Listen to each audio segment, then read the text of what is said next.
Hello guys, मैं doctor राज वर्मा आप सभी लोगों का एक बार फिर ऑनलाइन क्लासेस में स्वागत करता हूं।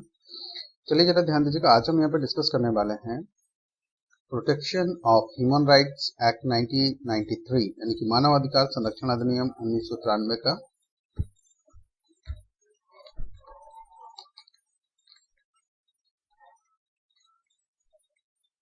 चैप्टर 8 हम लोग यहाँ पर डिस्कस करेंगे, जिसमें मिसलेनियस की बात की गई यानी कि प्रिपेयर की बात की गई। तो ज्यादा ना समय लेते हो सीधे हम लोग चलते हैं डायरेक्ट की तरफ। जरा ध्यान दीजिएगा, आज हम लोग यहाँ पे क्या पढ़ने वाले हैं इसके बारे में सबसे पहले एक बार डिस्कस कर लेते हैं। ठीक है, जरा ध्यान दीजिए। चैप्टर 8 में बात की गई है मिसलेनियस यानी कि अध्याय 8 प्रकीर्ण की। सेक्शन 36 में बात की गई matter not subject to jurisdiction of the commission, आयोग की अधिकारता के अधीन ना आने वाले विषय। कौन सा सेक्शन है? 36। 37 में हम यहाँ पे बात करने वाले हैं constitution of special investigation teams, विशेष अन्वेषण दलों का गठन। सेक्शन 38 पर एक बार नजर डालिए। यहाँ बात की गई protection of action taken in good faith, सद्भाव पूर्वक की गई कार्रवाई के लिए संरक्षण। नेक्स्ट हम यहाँ पे बात करेंगे सेक्शन 39 पर, एक बार नजर डालिए। यहाँ बात की गई है members and officers to public servant, सदस्यों और अधिकारियों का लोक सेवक होना। नेक्स्ट यहाँ पर बात करेंगे सेक्शन 40 का, एक बार नजर डालिए। Power of central government to make rules, नियम बनाने की केंद्र सरकार की शक्ति। ये थोड़ा सा वीआईपी सेक्शन है, एडीपीओ पर्पज से भी और एडीसी पर्पज से भी।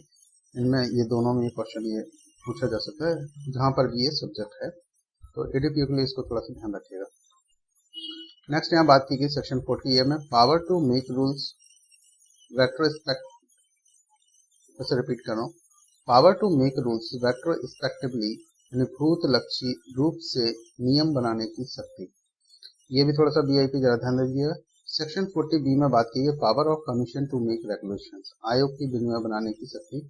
40A 40B को थोड़ा सा ध्यान दीजिएगा, ये दोनों वीआईपी सेक्शन है, डायरेक्ट क्वेश्चन सेक्शन से राइज किए जा सकते हैं।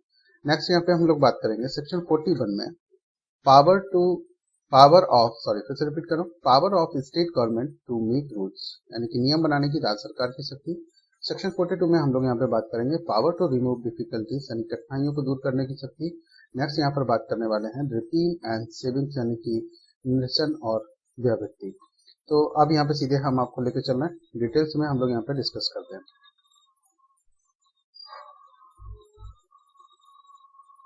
चैप्टर 8 पर एक बार नजर डालिए, जो कि रिलेटेड है प्रकीर्ण से। चलिए जरा ध्यान दीजिए, सेक्शन 36 पर हम लोग एक बार नजर डालते हैं। यहाँ पर जो चैप्टर आप 8 देख रहे हैं, सेक्शन 36 से लेकर के 43 तक डिफाइन किया गया, जिसमें से हम लोग यहाँ पर डिटेल में बात करेंगे सेक्शन 36 की आयोग की अधिकारता के अधीन ना आने वाले विषय के बारे में। ऐसे जो आयोग की अधिकारता में नहीं आते हैं वो कौन कौन से, तो ध्यान दीजिएगा। आप पढ़ रहे हैं section 36 sub close number first. तो फर्स्ट पर यहाँ देखते हैं, आयोग किसी ऐसे विषय की जांच नहीं करेगा जो तत्व समय प्रवृत्ति किसी विधि के अधीन सम्यक रूप से गठित किसी राज्य आयोग या किसी अन्य आयोग के समक्ष लंबित है। तो देखिए कहा गया, या तो किसी राज्य आयोग, अन्य राज्य आयोग के समक्ष में लंबित हो, या फिर किसी अन्य आयोग के समक्ष लंबित हो, उन पर कोई भी आयोग यहाँ पर जांच नहीं करेगा, जैसा ये लिखा हुआ। कौन सा सेक्शन पढ़ना है? Section 36 sub close number first. चलिए अब जरा ध्यान दीजिए, सब क्लोज नंबर 2 पर एक बार नजर डालते हैं। 2 पर यहाँ पर बात की गई है आयोग या राज्य आयोग, या तो आयोग हो या फिर राज्य आयोग हो, उस तारीख को जिसको मानव अधिकारों का अतिक्रमण गठित करने वाले कार्य का किया जाना अभिकथित है। तो यहाँ पे जरा ध्यान दीजिएगा, 1 वर्ष की समाप्ति के पश्चात, कितने टाइम पीरियड की बात की गई है? 1 वर्ष की समाप्ति के पश्चात किसी विषय की जांच नहीं करेगा। मतलब जिस दिन ह्यूमन राइट्स का वायलेशन हुआ है उससे अगर 1 वर्ष की समाप्ति हो गई है, तब तक कोई कंप्लेंट नहीं की गई, तो उसके बाद कोई भी जांच नहीं करेगा। कौन नहीं करेगा? आयोग। चलिए जरा ध्यान दीजिएगा, जो इंग्लिश मीडियम के वो भी थोड़ा सा ध्यान देंगे। चैप्टर 8 पर, चैप्टर 8 में बात की गई है मिसलेनियस की। सेक्शन 36 पर हम लोग एक बार नजर डालते हैं, matter not subject to jurisdiction of the commission. ऐसे कौन से मैटर्स होंगे जो ज्यूरिडिक्शन में नहीं आएंगे कमीशन के? सब क्लोज फर्स्ट पर एक बार नजर डालिए।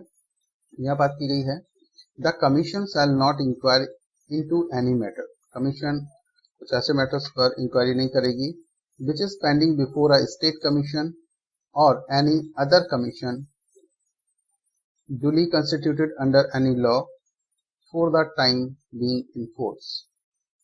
जो देखिए यहाँ पे क्या कौन कौन सी चीजों के लिए मना किया गया है, आप पढ़ रहे हैं section 36 sub close first. The commission shall not inquiry into any matter which is pending before a state commission या किसी अदर स्टेट कमीशन जो है उसके समक्ष में अगर कोई कार्रवाई पेंडिंग है तो, और दूसरी बात की गई है और एनी अदर कमीशन या किसी भी ऐसी अदर कमीशन के duly constitute under any law, यानी कि जो किसी भी विधि के द्वारा कंस्टिट्यूट की गई हो for the timing in force, जो कि एट प्रेजेंट में ऐसा लॉ एप्लीकेबल हो और उसके अकॉर्डिंग कोई भी कमीशन अगर गठित किया गया वहां पर वही सेम मैटर ऑलरेडी पेंडिंग है तो फिर यहाँ पर कोई भी कमीशन अलग से उसकी जांच नहीं करेगा। सब क्लोज नंबर 2 पर एक बार नजर डालिए, आप पढ़ रहे हैं सेक्शन 36 सब क्लोज 2 पर देखें क्या कह रहे हैं। ये कहा गया था commission or the state commission, या तो कमीशन या फिर स्टेट कमीशन। तो यहाँ कमीशन से हम लोग यहाँ पर ले लेते हैं जो सेक्शन 2C में डिफाइन किया गया था। कौन सा कमीशन था?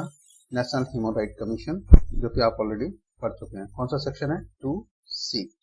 2C में यहाँ कमीशन का मतलब भी बताया गया कि नेशनल ह्यूमन राइट कमीशन का मतलब लिया जाए जो सेक्शन 3 के अकॉर्डिंग कंस्टिट्यूट की गई है।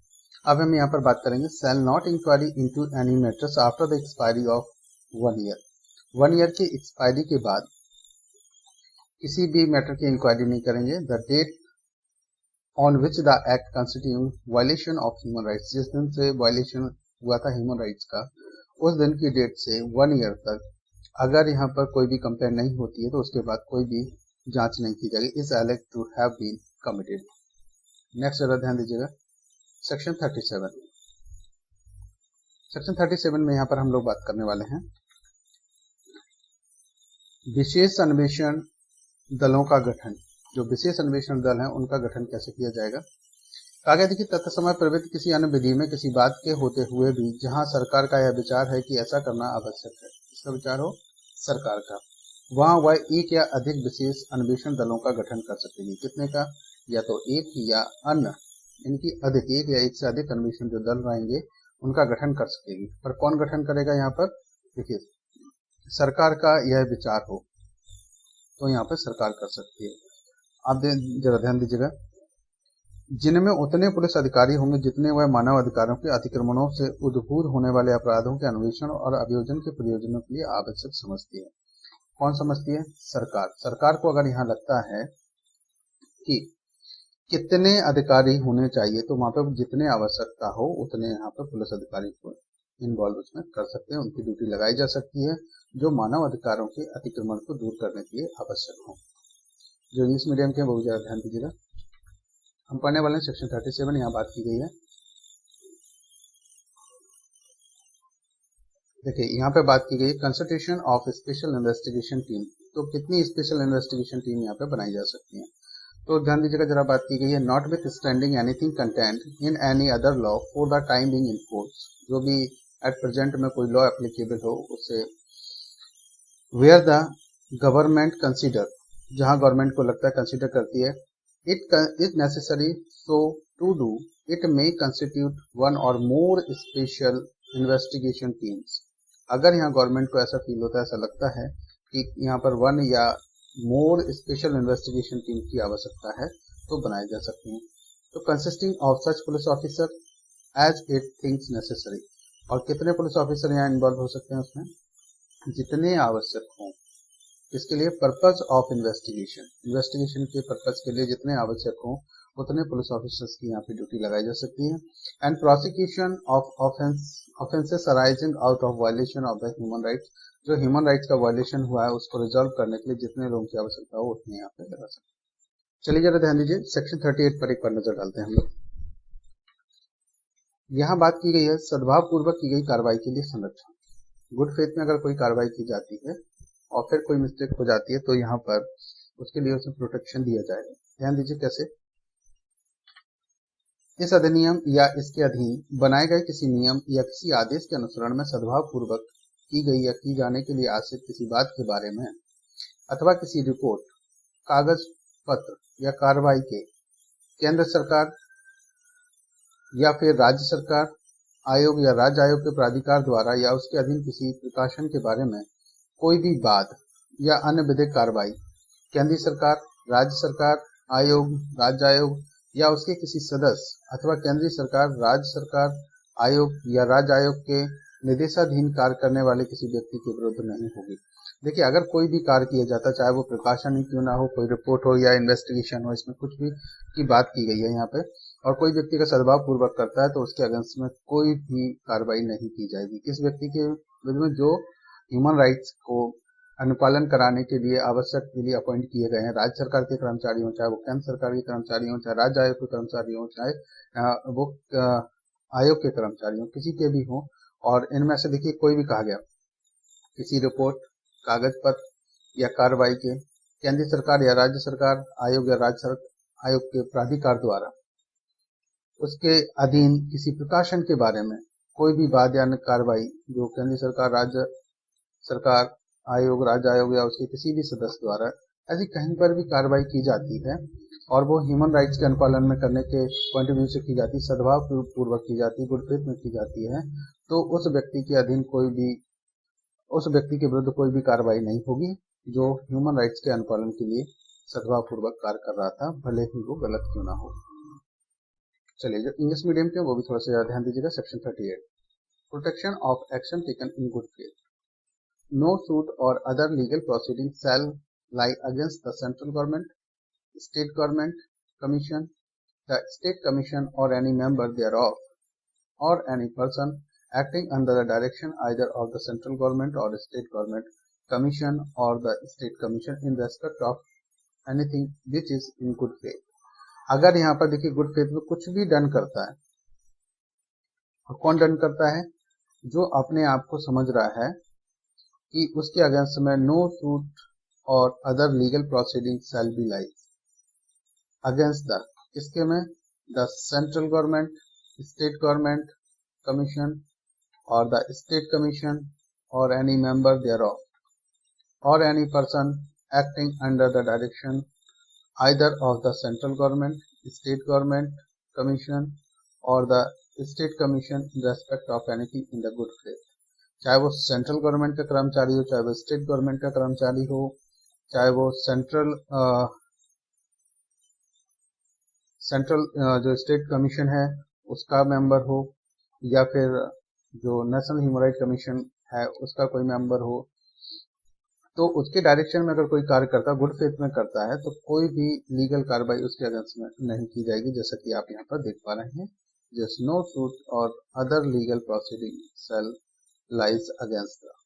तो ये जैसे आप देख पा रहे थे, इसके अगेंस्ट में कोई भी कार्रवाई नहीं की जाएगी अगर वो गुड फेथ में कोई भी कार्य कंप्लीट करता है, डन करता है। तो आप जरा ध्यान दीजिएगा, यहाँ पर यहाँ बात की गई है intended to be done in performance of this act. ये एक्ट कौन सा? The protection of human rights act. इसमें कोई कार्य डन करता है या इंटेंडेड करता है, और वो कैसे करता है? गुड फेथ में। और एनी रूल्स और any order made thereunder or in respect of publication by or under the authority of the central government, state government commission or the state commission of any report, paper और proceedings। अगर कोई भी यहाँ good faith में की गई है तो यहाँ पर उसके अगेंस्ट में कोई भी सूट और कोई भी अदर लीगल प्रोसीडिंग नहीं लाई जाएगी। सेक्शन 38 पर एक बार नजर डालिए। देखिए, यहाँ बात की गई है member and officers to be public servant. यहाँ पर जो मेंबर्स होंगे, जो ऑफिसर्स होंगे, वो कैसे होंगे? पब्लिक सर्वेंट होंगे। देखिए, कहा गया every member of the commission and state commission and every officer appointed or authorised by the commission or the state commission to exercise function under this act shall be deemed to be a public servant within the meaning of section 21। तो क्या होगा? Section 21 के अनुपालन में उसे क्या माना जाएगा? Public servant. Of Indian penal code 45 of 1860। Public servant की जो डेफिनेशन है सेक्शन 21 में दी गई है आईपीसी में, तो वही मतलब यहाँ पर चाहे वो कमीशन के कर्मचारी हों, चाहे वो स्टेट कमीशन के कर्मचारी हों या उनके मेंबर्स हों, ये सब क्या मान लिए जाएंगे, या कोई भी every officers appointed or authorised by the commission of state commission to exercise function under this act. इस एक्ट के कोई भी काम करने में, कोई भी फंक्शन का एक्सरसाइज करने के लिए उनकी ड्यूटी लगाई गई, तो उनको ऐसे क्या माना जाएगा कि वो लोग सेवक हैं। आप पढ़ रहे हैं सेक्शन 39, जो हिंदी मीडियम के वो भी जरा ध्यान दीजिएगा एक बार। सेक्शन 39 पर हम लोग नजर डालते हैं। देखिए यहाँ बात की गई है सदस्यों और अधिकारियों का लोक सेवक होना। आयोग या राज्य आयोग का प्रत्येक सदस्य और इस अधिनियम के अधीन कृत्यों का प्रयोग करने के लिए आयोग, राज्य आयोग द्वारा नियुक्त या प्राधिकृत प्रत्येक अधिकारी क्या होगा, भारतीय दंड संहिता की धारा 21 के अर्थ में लोक सेवक समझा जाएगा। किसका, चाहे वो आयोग का हो, चाहे राज्य आयोग का हो, कोई सदस्य हो, या इस अधिनियम के अधीन कृत्यों का प्रयोग करने के लिए आयोग के द्वारा या राज्य आयोग के द्वारा या नियुक्त या प्राधिकृत प्रत्येक व्यक्ति भारतीय दंड संहिता की धारा 21 के अर्थ में क्या समझा जाएगा, लोक सेवक समझा जाएगा। सेक्शन 40 पर एक बार नजर डालें। यहाँ पर हम बात करने वाले नियम बनाने की केंद्र सरकार की शक्ति। ये सेक्शन थोड़ा सा वीआईपी है, इसको ध्यान रखिएगा, इंपॉर्टेंट है और सीधा सीधा कई बार ये सीधा सेक्शन पूछा जाता है।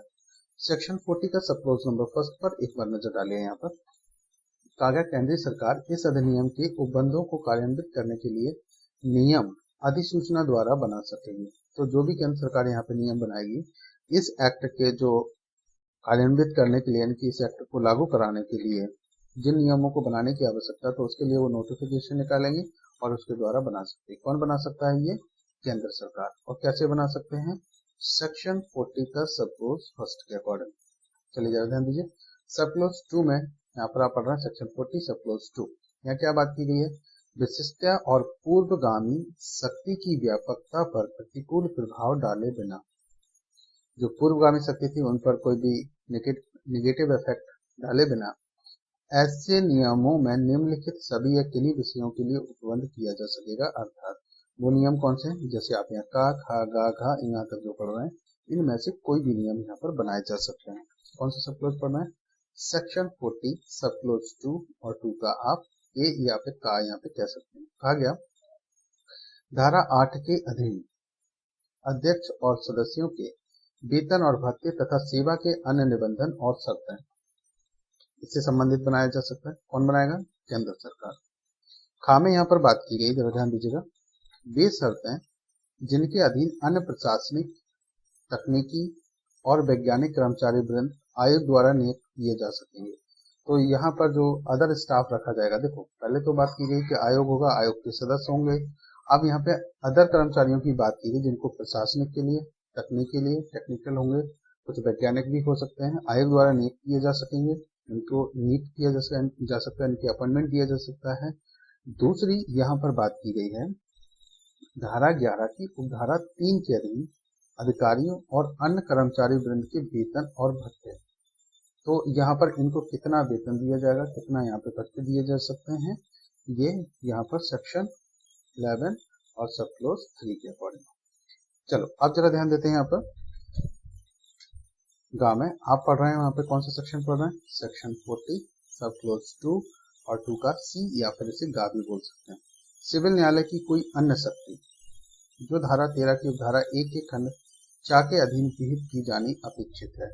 अब यहाँ पर आपने जो पढ़ा हुआ था कि जो ह्यूमन राइट कमीशन है इनको सिविल कोर्ट की पावर्स होती हैं। अब सेक्शन 13 की तरफ हम लोग एक बार नजर डालते हैं। तो देखिए जरा यहाँ सेक्शन 13 आप लोग ऑलरेडी पढ़ चुके हैं। उसमें यहाँ पर जो बात की गई थी जांच से संबंधित शक्तियों के बारे में सेक्शन 13 की प्रोविजन है।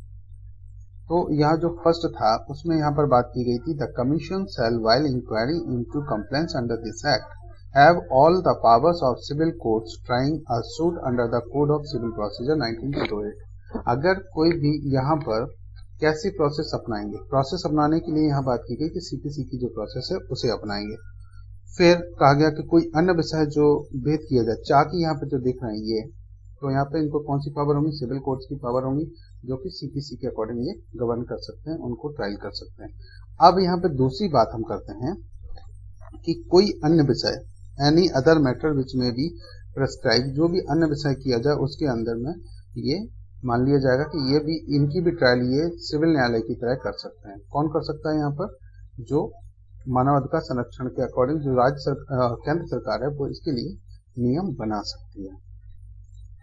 चलिए अगला जरा यहाँ पे ध्यान देते हैं। घ में यहाँ कहा गया कि वह प्रारूप जिसमें आयोग द्वारा धारा 34 की subsection first section 34 subsection first के अधीन वार्षिक लेखा विवरण तैयार किए जाने हैं, और यहाँ बात करें कोई अन्य विषय जो विहित किया जाना है या किया जाए, तो कोई भी जैसे अन्य विषय है वो इससे रिलेटेड जो यहाँ प्रेस्क्राइब किया जाए उससे रिलेटेड भी कौन नियम बना सकती है? Central government.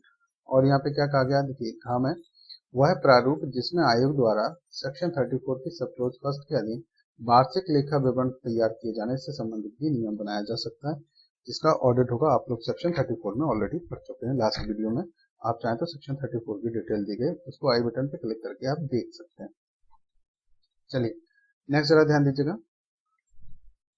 सब क्लोज नंबर 3 पर एक बार नजर डालते हैं, सेक्शन 40 और सब क्लोज 3। तो देखिए यहाँ बात क्या की गई है, इस अधिनियम के अधीन बनाया गया प्रत्येक नियम बनाए जाने के पश्चात यथाशीघ्र संसद के प्रत्येक सदन के समक्ष जब वह सत्र में हो कुल 30 दिन की अवधि के लिए रखा जाएगा। तो देखिए क्या कहा गया कि जितने भी केंद्र सरकार नियम बनाएगी इस एक्ट को लागू करने के लिए, और जो यहाँ सब क्लोज 2 में आपने पढ़े इन सब्जेक्ट से रिलेटेड कौन सा सेक्शन था? सेक्शन 40 सब क्लोज 2 में का से लेकर के जो यहाँ तक के जो दिए गए ये इनसे रिलेटेड अगर कोई भी नियम बनाया गया केंद्र सरकार के द्वारा, तो केंद्र सरकार क्या करेगा? इस अधिनियम के अधीन बनाए गए प्रत्येक नियम बनाए जाने के पश्चात यथाशीघ्र संसद के प्रत्येक सदन के समक्ष जब वह सत्र में हो, जब संसद सत्र में हो तो कुल 30 दिन की अवधि के लिए रखा जाएगा। फिर क्या होगा? यह अवधि एक सत्र में अथवा 2 या अधिक अनानुक्रम सत्रों में पूरी की जा सकेगी।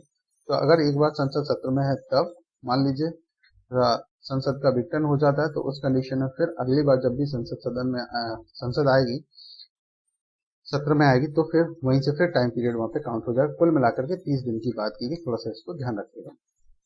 यदि उस सत्र के या पूर्वोक्त अनानुक्रम सत्रों के ठीक बाद इस सत्र के अवसान के पूर्व दोनों सदन उस नियम में कोई परिवर्तन करने के लिए सहमत हो जाए, मान लो दोनों सदन है कोई नियम बनाएगा उसमें अगर सहमत हो जाए तो तत्पश्चात वह ऐसे परिवर्तन में ही प्रभावी होगा। तो यहाँ पर केंद्र सरकार ने भले ही नियम बनाया हो पर यहाँ पर चलिए ध्यान दीजिएगा, यहाँ पर तो बात की गई है कि यदि उस सत्र या पूर्वोक्त अनुक्रम सत्रों के ठीक बाद के सत्र के अवसान के पूर्व दोनों सदन उस नियम में कोई परिवर्तन करने के लिए अगर सहमत हो जाएं, तो तत्पश्चात वह ऐसे परिवर्तित रूप में ही प्रभावी होगा। केंद्र सरकार ने कोई भी देखिए नियम बनाया हो और जब वो संसद के समक्ष रखा जाता है, संसद को लग रहा है कि अगर इसमें कोई भी बदलाव होना चाहिए, तो वो अगर ऐसे बदलाव कर देते हैं तो बदले हुए रूप में ही वो प्रभावी होगा। अगला जरा यहाँ पे ध्यान दीजिएगा, यदि उक्त अवसान के पूर्व दोनों सदन सहमत हो जाएं कि वह नियम नहीं बनाया जाना चाहिए, तो तत्पश्चात वह निष्प्रभावी हो जाएगा। अगर संसद को लग रहा है कि यह नियम गलत है, उसे नहीं बनाना चाहिए, असहमत है, तो वो उसी दिन से निष्प्रभावी हो जाएगा जिस दिन से संसद ने ऐसा किया हुआ। किंतु नियम के ऐसे परिवर्तित या निष्प्रभाव होने से उनके अधीन पहले की गई किसी बात की विधिमान्यता पर कोई प्रभाव नहीं पड़ेगा। जैसे मान लीजिए कभी कोई नियम जो लागू हुआ उस समय पहले लागू कर दिया गया और उसके बाद मुझे 30 दिन के लिए संसद में रखा गया, और जब वो लागू किया गया तो उसमें कोई कार्रवाई स्टार्ट हुई और उसके बाद संसद ने उसे निष्प्रभावी कर दिया, तो पहले से जो कार्रवाई चल रही उस पर कोई भी प्रतिकूल प्रभाव नहीं पड़ेगा। वो बिल्कुल ऐसे ही माना जाएगा कि उसके लिए वो नियम लागू है, भले ही संसद ने उसे निष्प्रभावी कर दिया हो। ये सब क्लोज ऑफ 3 पढ़ रहे हैं, सेक्शन 40 का सब क्लोज 3। अब जो इंग्लिश मीडियम के वो भी थोड़ा सा एक बार नजर डाल लीजिएगा। यहाँ पे आप पढ़ रहे हैं, यहाँ पे जरा ध्यान दीजिएगा, power of central government to make rules, section 40 नजर डालिए। यहाँ पे power of central government to make rules, sub close first पर एक नजर डालते हैं।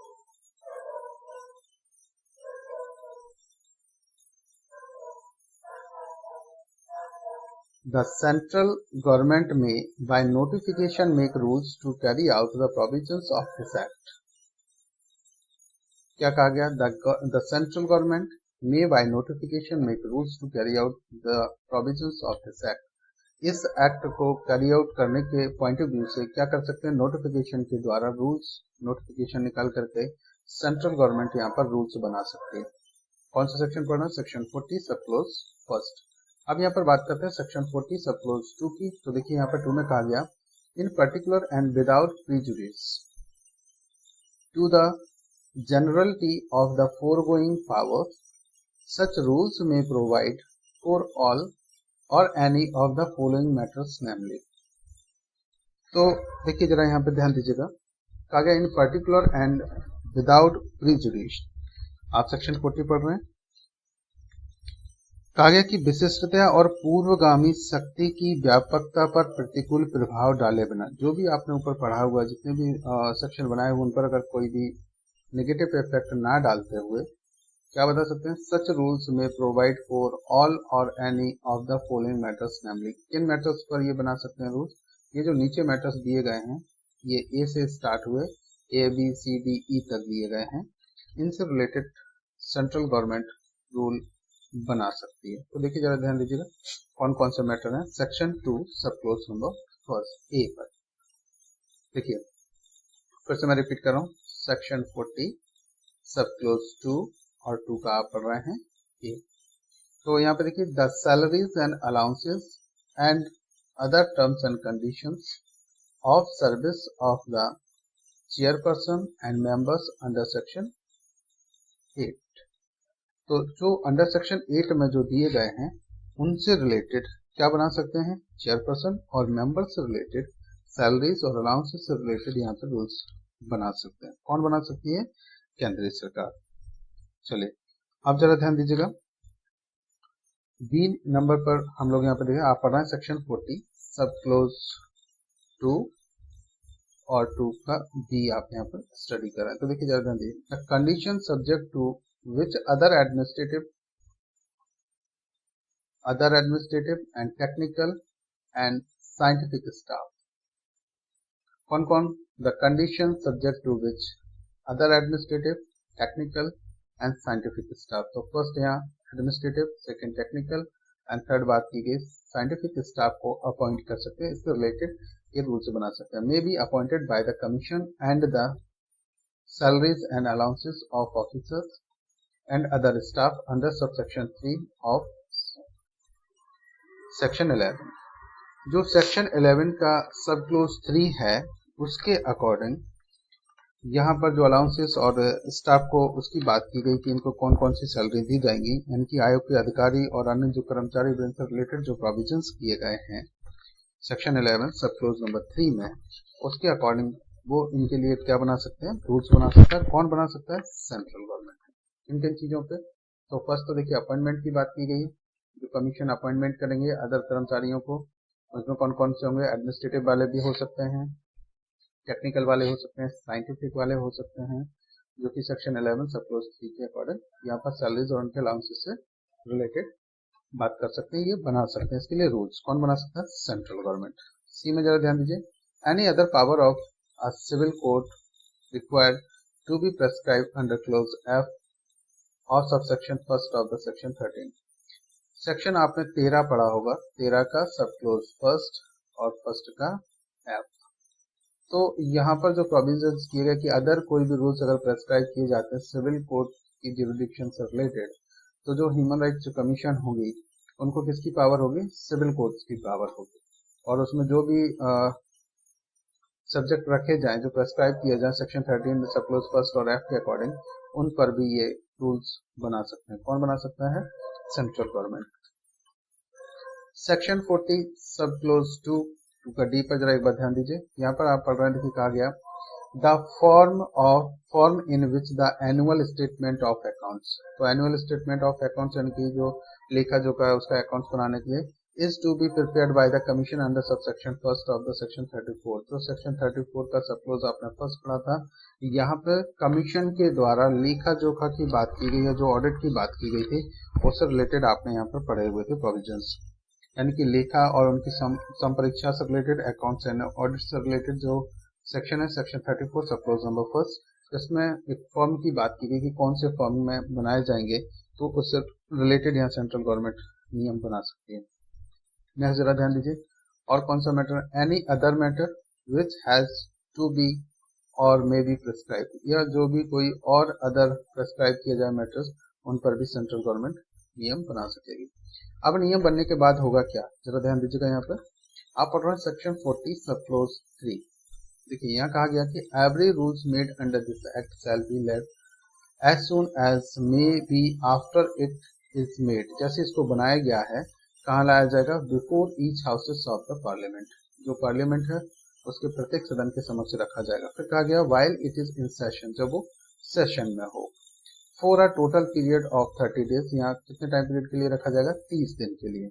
अब यहाँ पर कहा गया which may be comprise in one session or in 2 और मोर सक्सेसिव सेशन। अगर एक सेशन में नहीं हो पाया तो दूसरे सेशन में भी रखा जाएगा, तीसरे सेशन में रखा जाएगा। टोटल टाइम पीरियड 30 डेज का होगा जब संसद सत्र में हो। If and if before the expiry of the session immediately following the session or the successive session aforesaid both houses agree in making any modification in the rule or both houses agree that the rule should not be made। अगर संसद के दोनों सदन हैं, उनको ये लगता है कि इनमें से कोई भी अगर एग्री हो जाते हैं किसी पर तो वो एप्लीकेबल हो जाता है, और डिसएग्री हो जाए तो यहाँ पर क्या होगा, नॉट बी मेड। अगर ऐसा नहीं होना चाहिए तो उसका इफेक्ट खत्म हो जाएगा उसी दिन से। कहा गया the rules shall thereafter have effect only in such modification for और बी ऑफ नो इफेक्ट। तो यहाँ पर देखिए दोनों चीजों की बात की गई। अगर संसद के दोनों सदनों में मॉडिफिकेशन के लिए अगर वो एग्री हो गए तो मॉडिफिकेशन के रूप में रूल्स एप्लीकेबल होगा, या फिर उन्होंने कुछ चेंज किया या नो इफेक्ट की बात की है कि अब ये इन्फोर्स ना हो, ऐसा रूल्स इन्फोर्स ना रहे, तो उसके लिए नो इफेक्ट की कंडीशन में भी जा सकता है। As the case may B, जैसा भी हो दोनों सिचुएशन में। सो however that any such modification और annulment shall be without prejudice to the validity of anything previous done under that rules. अगर मान लीजिए रूल्स जो बनाया गया था उसके अकॉर्डिंग कोई कार्रवाई स्टार्ट हो गई है तो उस कार्रवाई पर कोई इम्पैक्ट नहीं पड़ेगा, भले ही यहाँ पार्लियामेंट के दोनों हाउसेस ने उसे रिजेक्ट कर दिया हो उस रूल्स को, या उसे ना इम्प्लाइड की बात की गई हो। चलिए हम लोग आगे बढ़ने वाले हैं। सेक्शन 40A पर एक नजर डालिए। इसमें आप पढ़ेंगे यहाँ पर power to make rules retrospectively.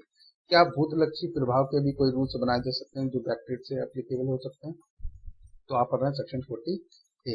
जो लोग हिंदी मीडियम के वो भी जरा एक बात ध्यान दीजिएगा। यहाँ पे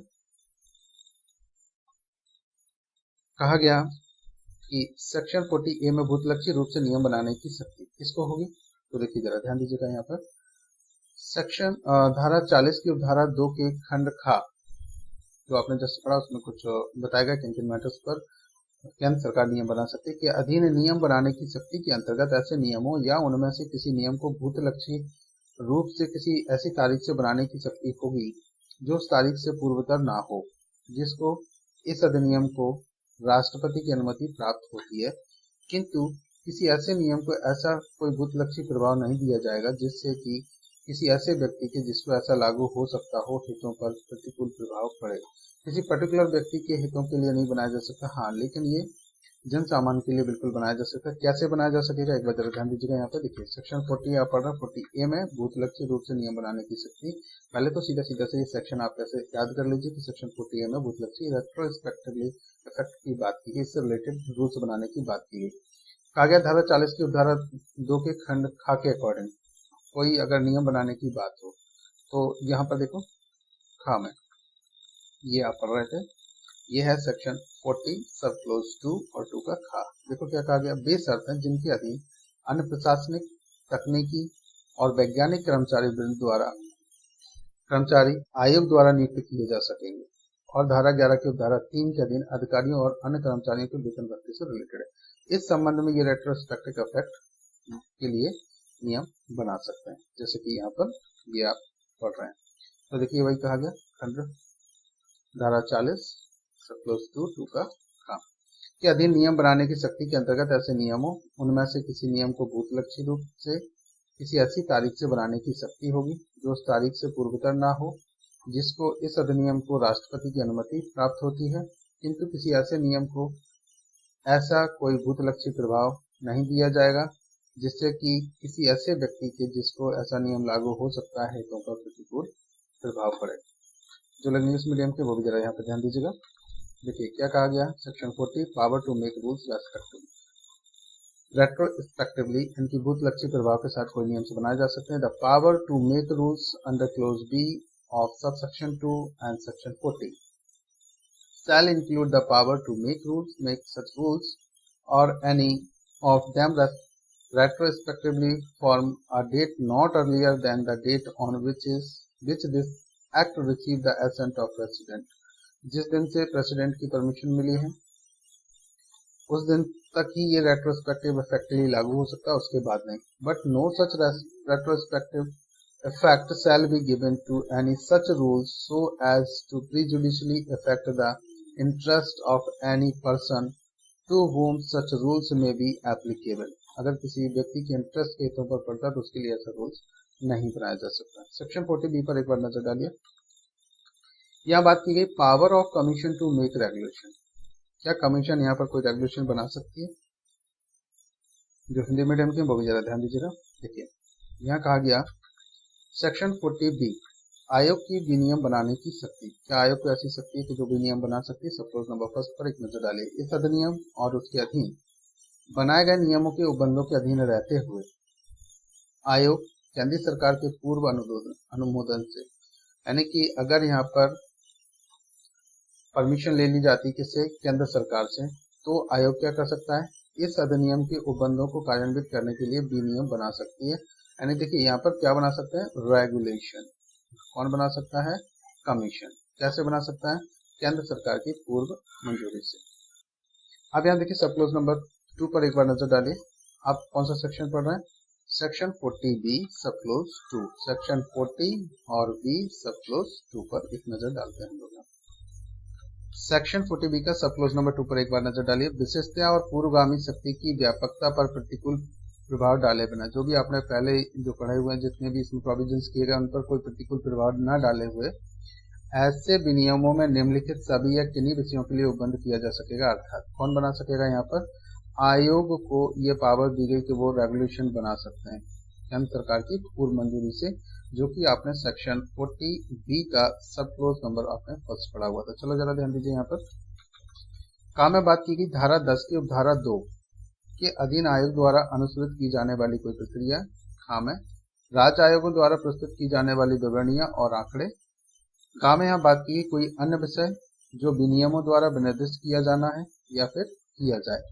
तो फर्स्ट देखिए काम है यहाँ पे क्या बात की गई कि धारा 10 की उपधारा 2 के अधीन आयोग द्वारा अनुसृत की जाने वाली कोई प्रक्रिया है उससे संबंधित नियम विनियम बना सकता है। कौन बना सकता है? आयोग। तो सेक्शन 10 की अगर हम यहाँ पर बात करते हैं तो सब क्लोज 2 में यहाँ बात की गई थी कि इस अधिनियम और उसके अधीन बनाए गए नियमों के उपबंधों के अधीन रहते हुए आयोग को अपनी प्रक्रिया के लिए विनियम अभिकथित करने की शक्ति होगी। तो आयोग को जो पावर दी गई थी वो सेक्शन 10 का सब क्लोज 2 से जो आप यहाँ पर देख रहे हैं ये, इसमें आयोग को पावर होगी कि वो विनियम बना सकते हैं। खामे यहाँ पर बात की गई, देखिए जरा ध्यान दीजिए। यहाँ बात की गई है राज्य आयोगों द्वारा प्रस्तुत की जाने वाली विवरणियां और आंकड़े उससे संबंधित, और फिर कोई अन्य विषय जो विनियमों द्वारा विनिर्दिष्ट किया जाए या फिर किया जाए इससे संबंधित वो नियम बना सकते हैं। सब क्लोज नंबर 3 पर एक नजर डालिए।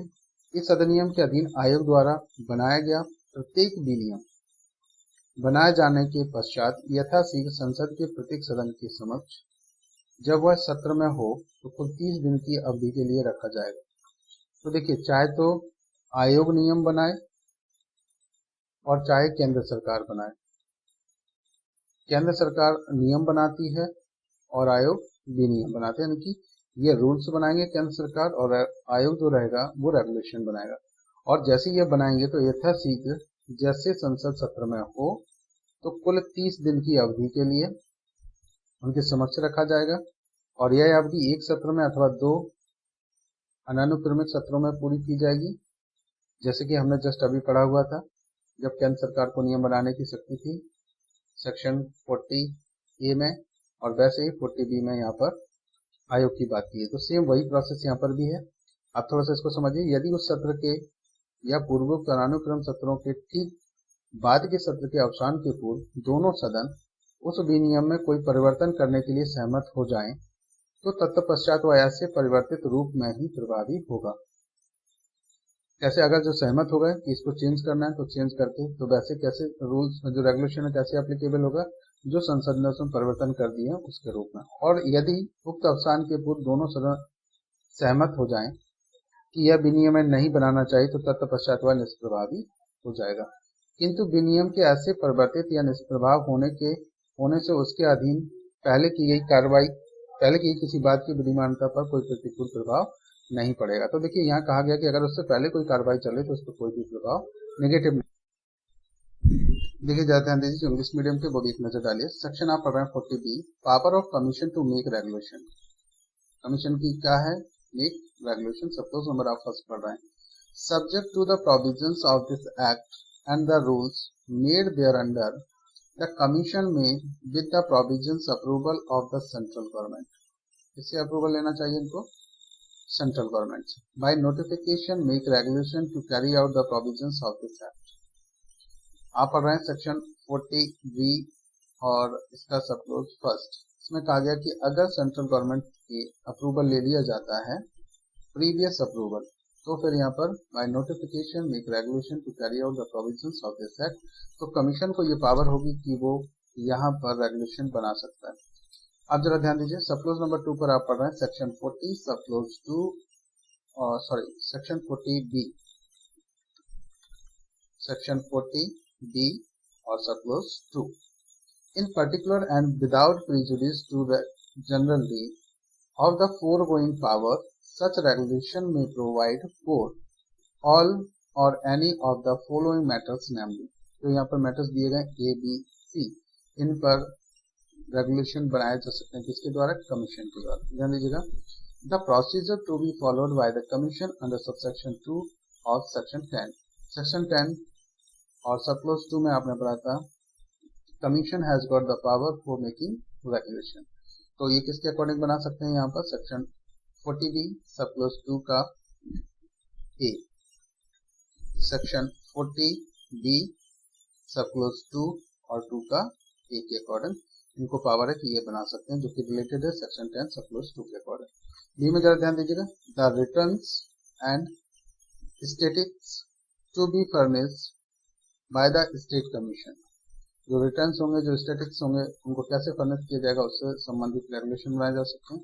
सी में जरा ध्यान दीजिएगा, any other matter which has to be or may be specified by regulation, कोई भी अदर मैटर जो रिलेटेड हो और जो आवश्यक हो उसको ये बना सकते हैं। सबक्लोज नंबर 3 पर एक बार नजर डालिए, आप पढ़ रहे हैं सेक्शन 40 का बी सबक्लोज 3। तो देखिए यहाँ पे क्या कहा गया, every regulation made by the commission under this act shall be laid. जैसे आपने सेक्शन 40A में पढ़ा हुआ था, इससे कि जो सेंट्रल गवर्नमेंट है वो क्या बनाएगी? रूल्स बना सकती है। तो वैसे यहाँ पर ये रूल्स बनाने के बाद वो भी क्या करेंगे? पार्लियामेंट के दोनों हाउसेस के समक्ष रखेंगे, जब वो कब हो? While it is in session, जब वो सेशन में हो। वैसे ही सेम कंडीशन अगर आयोग के द्वारा कोई भी नोटिफिकेशन निकाल करके कोई भी रेगुलेशन बनाया गया है, और रेगुलेशन कैसे बनाया गया है? परमिशन ली गई किससे? सेंट्रल गवर्नमेंट से। फिर इसके बाद बनाने के बाद में दोनों जो पार्लियामेंट है उनके दोनों हाउसेस के समक्ष उसे रखा जाएगा। फिर कहा गया for the total period of 30 days, जैसे कि वहां पर भी बात की गई 30 डेज के टाइम पीरियड फिक्स है यहाँ पर 30 दिन के लिए, विच में बी कंप्राइज इन 1 सेशन और 2 और मोर सक्सेसिव सेशन। ये कितने समय के लिए हो सकता है? एक सेशन में कंप्लीट नहीं हुआ तो दूसरे सेशन का भी वेट करेंगे, या अन्य सेशन को मिलाकर के भी ये कंप्लीट हो सकता है, 3, 4, 5 ऐसे भी हो सकता है। And if before the expiry of the session or the successive session aforesaid both houses agree in making any modification, यानी कि दोनों हाउसेस अगर एग्री हो जाते हैं मॉडिफिकेशन के लिए, तो द रेगुलेशन और both houses agree that the regulation should not be made, अगर उनको लगता है कि दोनों एग्री हो जाते कि ये रेगुलेशन नहीं बनाना चाहिए, तो the regulation shall thereafter have effect only in such modification, तो जैसे उन्होंने मॉडिफिकेशन किए हैं उस फॉर्म में ही वो रेगुलेशन एप्लीकेबल होगा, अदरवाइज नहीं होगा। Or be of no effect as the case may be, so however that any such modification or annulment shall be without prejudice to the validity of anything previously done under that regulation। तो भले ही अगर उस regulation के according कोई भी कार्रवाई संस्थित की गई है या पहले से चल रही है तो उस पर कोई भी इफेक्ट नहीं होगा, वो वैसे ही चलता रहेगा, भले ही संसद ने या पार्लियामेंट ने यहाँ पर उनको रिपील कर दिया हो या उसे चेंज कर दिया हो, मॉडिफिकेशन के द्वारा उसे चेंज कर दिया गया, नो इफेक्ट कर दिया गया हो, तब भी वो एप्लीकेबल रहेगा। चलिए जरा ध्यान देते हैं, सेक्शन 41 पर एक नजर डालिए, power of state government to make rules. देखिए जरा सेक्शन पर आपको विशेष ध्यान देना है। आपने जो सेक्शन यहाँ पर पढ़े हुए थे, हम चलते हैं सेक्शन 41 पर एक बार चेक करते हैं, सेक्शन जो 41 है। और उससे पहले जरा ध्यान दीजिए, देखिए सेक्शन 40 पर अगर हम ध्यान दें तो यहाँ पर किसकी पावर है, सेक्शन 40 में सेंट्रल गवर्नमेंट की पावर है कि वो यहाँ पर नियम बना सकते हैं। फिर अगली बात की गई सेक्शन 40A में, यहाँ पर बात की गई है रेट्रोस्पेक्टिव इफेक्ट की, क्या भूतलक्षी बनाया जा सकता है। सेक्शन 40B में आपने यहाँ पर पढ़ा आयोग को विनिमय बनाने की शक्ति, यानी कि जो कमीशन है उसको रेगुलेशन बनाने की पावर दी गई सेक्शन 40B में। अब 41 में आप पढ़ेंगे यहाँ पर कि power of central government to make rules, state government power of state government to make rules, क्या स्टेट गवर्नमेंट को भी रूल्स बनाने की पावर है। तो देखिए जरा यहाँ पे ध्यान दीजिए, सब क्लोज नंबर फर्स्ट में यहाँ पर the state government may by notification make rules to carry out the provisions of this act. Subclause 2 पर जरा ध्यान दीजिए, कहा in particular and without prejudice to generality of the foregoing power such rules may provide for all or any of the following matters, namely किन matters को बना सकते हैं, A, B, C 3 तरह के दिए गए, इसमें स्टेट गवर्नमेंट जो है वो रूल्स बना सकती है। तो ध्यान दीजिएगा, पहला कहा गया यहाँ आप पढ़ रहे हैं सेक्शन 41 सब क्लोज 2 का A। देखिए the salaries and allowances and other terms and condition of the service of the chairperson and members under section 26, जो अंडर सेक्शन 26 में स्टेट के जो चेयरमैन और मेंबर्स की बात की गई, इनकी सैलरी से रिलेटेड, इनके अलाउंसेस से related and other terms and condition के लिए ये रूल्स बना सकते हैं। कौन बना सकता है यहाँ पर, स्टेट गवर्नमेंट, ये आपको ध्यान रखना है। आप पढ़ रहे हैं सेक्शन 41 सब क्लोज 2 और 2 का A। बी में भी ध्यान दीजिए, सेक्शन 41 सब क्लोज 2 और 2 का बी में बात की गई the condition subject to which other administrative technical and scientific staff may be appointed by the state commission. ऐसे स्टाफ को जो स्टेट कमीशन यहाँ अपॉइंट कर सकती है, कौन कौन से, administrative, technical and scientific staff, and the salaries and allowances of officers and other staff under sub section 3 of section 27, यानी कि जो सेक्शन 27 का सब क्लोज की है उसके अकॉर्डिंग अगर यहाँ पर इनके सैलरीज, अलाउंसेस और appointment related state government rule बना सकती है। सी में जरा ध्यान दीजिए, सेक्शन 41 सब क्लोज नंबर 2 और सी, यहाँ बात की गई the form in which the annual statement of accounts, जो एनुअल स्टेटमेंट है अकाउंट से उससे रिलेटेड रूल्स बना सकती है, prepared under sub section first of the section 35। तो जो सम परीक्षा और लेखा परीक्षाओं की बात की गई थी, जो स्टेट कमीशन है उससे रिलेटेड की बात कर रहे हैं, ये सेक्शन 35 सब क्लोज नंबर फर्स्ट में। तो यहाँ पर राज्य आयोग के लेखा और सम परीक्षा की बात की गई है, तो accounts and audit of the state commission उससे रिलेटेड स्टेट गवर्नमेंट है वो रूल्स बना सकती है। सब क्लोज नंबर 3 पर एक बार नजर डालिए, आप पढ़ रहे हैं section 41 subclause number 3। Every rule made by the state government under this section shall be laid as soon as may be after it is made before each house of the state legislature where it consists of 2 houses or where such legislature consists of 1 houses before that house। देखिए कई स्टेटों में 2 houses की बात की गई है, 2 houses हैं, और कई स्टेट में ओनली 1 हाउस है। तो जो भी पॉसिबिलिटी हो उनके समक्ष इसे रखा जाएगा और उसके अकॉर्डिंग इसे एप्लीकेबल किया जाएगा। जो लोग हिंदी मीडियम के वो भी थोड़ा सा ज्यादा ध्यान दीजिएगा। राज्य सरकार की नियम बनाने की जो शक्ति दी गई है उसके संबंध में सब क्लोज नंबर फर्स्ट पर एक नजर डालिए। देखिए राज्य सरकार इस अधिनियम के उल्लंघनों को कार्यान्वित करने के लिए नियम अधिसूचना द्वारा बना सकेगी। कौन सा सेक्शन पढ़ना है, section 41 subclause number first पर जरा ध्यान दीजिए।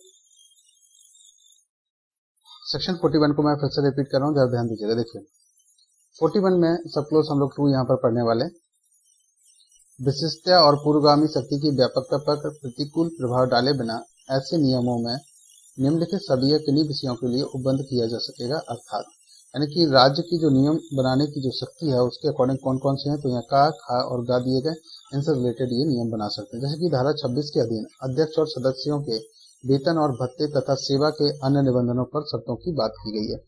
तो अगर हम सेक्शन 26 की हम लोग बात करते हैं तो यहाँ पर बात की गई राज्य आयोग के अध्यक्ष और सदस्यों के सेवा के निबंधन और शर्तों से रिलेटेड है। तो यहाँ पर इनके वेतन भत्ते कितने होंगे, इनसे रिलेटेड ये नियम बना सकती है। कौन बना सकते हैं, राज्य सरकार। और जरा यहाँ पे ध्यान दीजिएगा, सेक्शन पर विशेष आपको ध्यान देना है, अध्यक्ष और सदस्यों से रिलेटेड बात की गई। खा पर जरा हम यहाँ पे ध्यान देते हैं। आप पढ़ना सेक्शन 41 सब क्लोज 2 का खा। 20 शर्तें जिनके अधीन अन्य प्रशासनिक, तकनीकी और वैज्ञानिक कर्मचारी वृंद राज्य आयोग द्वारा नियुक्त किया जा सकेंगे तथा धारा 27 की उपधारा 3 के अधीन अधिकारियों और अन्य कर्मचारियों के वेतन और भत्ते से रिलेटेड बात की गई है। तो सेक्शन 27 में भी यहाँ पर बात की गई कि राज्य आयोग के अधिकारी और अन्य जो कर्मचारी वृंद होंगे उनसे संबंधित वेतन कितना होगा, इससे संबंधित ये नियम बना सकते हैं। अगला देखिए जरा गा में यहाँ पे, वह प्रारूप जिसमें धारा 35 की उपधारा 1 के अधीन वार्षिक लेखा विवरण तैयार किए जाने हैं उनसे संबंधित। अब सब क्लोज नंबर 3 पर एक बार नजर डालिए, सेक्शन 41 और सब क्लोज 3 आप यहाँ पर स्टडी करें। देखिए यहाँ कहा गया, इस धारा के अधीन राज्य सरकार द्वारा बनाया गया प्रत्येक नियम बनाए जाने के पश्चात यथाशीघ्र जहां राज्य विधानमंडल के 2 सदन हो, राज्य में जहां पर विधानमंडल हो उनके 2 सदन हो तो वहां प्रत्येक सदन के समक्ष, और जहां ऐसे विधानमंडल का 1 सदन हो वहां उस सदन के समक्ष रखा जाएगा। अब जैसे कि हमने यहाँ पर ऊपर जो सेक्शन में पढ़े हुए थे, अगर थोड़ा सा हम लोग यहाँ पर रिवाइज करते हैं। सेक्शन 40 में आपने केंद्र सरकार को नियम बनाने की शक्ति पढ़ी। सेक्शन 40A में यहाँ पर बात की गई है रेट्रोस्पेक्टिवली जो इफेक्ट के जो नियम है वो बनाने की केंद्र सरकार की शक्ति। फिर बी में कहा गया कि आयोग को भी नियम बनाने की शक्ति। तो सेक्शन 40B में तो इनसे संबंधित जितने भी थे वो संसद के समक्ष रखे जाते थे, और राज्य सरकार के द्वारा बनाए गए नियमों को वहां के राज्य सरकार द्वारा जितने भी बनाए जा रहे हैं उनको राज्य के विधानमंडलों के समक्ष रखा जाएगा। 2 सदन है तो दोनों सदनों के समक्ष, 1 सदन है तो 1 सदन के समक्ष। सेक्शन 42 पर एक बार नजर डालें। यहाँ पर बात की गई है कठिनाइयों को दूर करने की शक्ति। सब क्लोज नंबर आप फर्स्ट पढ़ रहे हैं, सेक्शन 42 सब क्लोज नंबर फर्स्ट। यदि इस अधिनियम के उपबंधों को प्रभावी करने में कोई कठिनाई उत्पन्न होती है तो केंद्रीय सरकार राजपत्र में प्रकाशित आदेश द्वारा ऐसे उपबंध कर सकेगी जो इस अधिनियम के उपबंधों से असंगत ना हो और उस कठिनाई को दूर करने के लिए उसे आवश्यक या समीचीन प्रतीत हो। इसको कौन कर सकेगा, यहाँ पर देखिए फिर से रिपीट कर रहा हूँ, सेक्शन आप 42 पढ़ रहे हैं, सब क्लोज नंबर आप फर्स्ट पढ़ रहे हैं। सेक्शन 42 और सब क्लोज फर्स्ट। कहा गया कि यदि इस अधिनियम के उपबंधों को प्रभावी करने में कोई भी कठिनाई उत्पन्न होती है तो यहाँ पर केंद्र सरकार क्या करेगी, राजपत्र में प्रकाशित आदेश द्वारा ऐसे उपबंध कर सकेगी जो इस अधिनियम के उपबंधों से असंगत ना हो। ऐसे नियम बना सकते हैं, ऐसा आदेश कर सकते हैं जो इस एक्ट से कंट्रोवर्शियल ना हो, इससे असंगत ना हो और उस कठिनाई को दूर करने के लिए उसे आवश्यक या समीचीन प्रतीत होता है, उसके लिए वो बना सकते हैं। अगली बात की, परंतु ऐसा कोई आदेश इस अधिनियम के प्रारंभ की तारीख से 2 वर्ष की अवधि की समाप्ति के पश्चात नहीं किया जाएगा। तो कब तक कर सकते हैं, ये जो टाइम पीरियड है इसको थोड़ा सा आपको ध्यान रखना। 2 वर्ष की बात की गई कि जब ये अधिनियम प्रारंभ हुआ उसकी तारीख से 2 वर्ष तक की परमिशन दी गई है कि अगर कोई भी कठिनाइयां होती हैं इसे लागू करने में तो केंद्र सरकार इसके लिए राजपत्र में प्रकाशित करके एक ऑर्डर निकाल सकती है, इनकी आदेश दे सकती है और उसको वो आदेश कब तक निकाल सकते हैं, 2 वर्ष की समाप्ति से पहले। अगला जरा यहाँ पे ध्यान दीजिए, सब क्लोज नंबर 2 पर एक बार नजर डालिए, सेक्शन 42 सब क्लोज 2 पर। इस धारा के अधीन किया गया प्रत्येक आदेश किए जाने के पश्चात यथाशीघ्र संसद के प्रत्येक सदन के समक्ष रखा जाएगा। अगर कोई भी ऑर्डर भी दिया गया है तो वो भी कहाँ रखा जाएगा, संसद के सदन के समक्ष रखा जाएगा। सेक्शन 43 पर एक बार नजर डालिए, निरसन और व्यावृत्ति की बात। सब क्लोज फर्स्ट पर नजर डालते हैं, सेक्शन 43 और सब क्लोज फर्स्ट पर। मानव अधिकार संरक्षण अध्यादेश, फिर रिपीट करूं, ध्यान दीजिएगा, मानव अधिकार संरक्षण अध्यादेश 1993 इसके द्वारा निरसित किया जाता है। ये संरक्षण एक जो अध्यादेश था इस एक्ट के अकॉर्डिंग इसे रिपील कर दिया गया। दूसरा किया गया, ऐसे निरसन के होते हुए भी उक्त आदेश के अधीन की गई कोई बात या कोई भी कार्रवाई इस अधिनियम के तत्व संबंधी उपबंधों के अधीन की गई समझी जाएगी। तो कोई भी अगर उससे पहले अगर कोई भी कार्रवाई की गई तो इस एक्ट के अकॉर्डिंग ही उसको मान्य किया जाएगा कि इस एक्ट के अकॉर्डिंग ही वो एप्लीकेबल है और लागू है। ये पूरा एक्ट आपका आज कंप्लीट हो गया है गाइज। इसको रिवीजन कर लीजिए सेक्शन वाइज और जो भी इंपॉर्टेंट है उन सबको आप पढ़ लीजिए। सो गाइज हम मिलते हैं नेक्स्ट क्लास में। तो उम्मीद है आप सभी लोगों को समझ आ गया होगा। ये जो आज आपने सेक्शन कवर किए हैं चैप्टर 8 और सेक्शन 36 से लेकर के 43 तक आज आपने पढ़े और इन सबको आप रिवाइज कर लीजिए और इनसे रिलेटेड कोई भी प्रॉब्लम्स आती है तो आप हमें क्वेश्चंस वगैरह भेज सकते हैं। चलिए गाइस हम मिलते हैं नेक्स्ट क्लास में, तब तक के लिए ओके बाय बाय।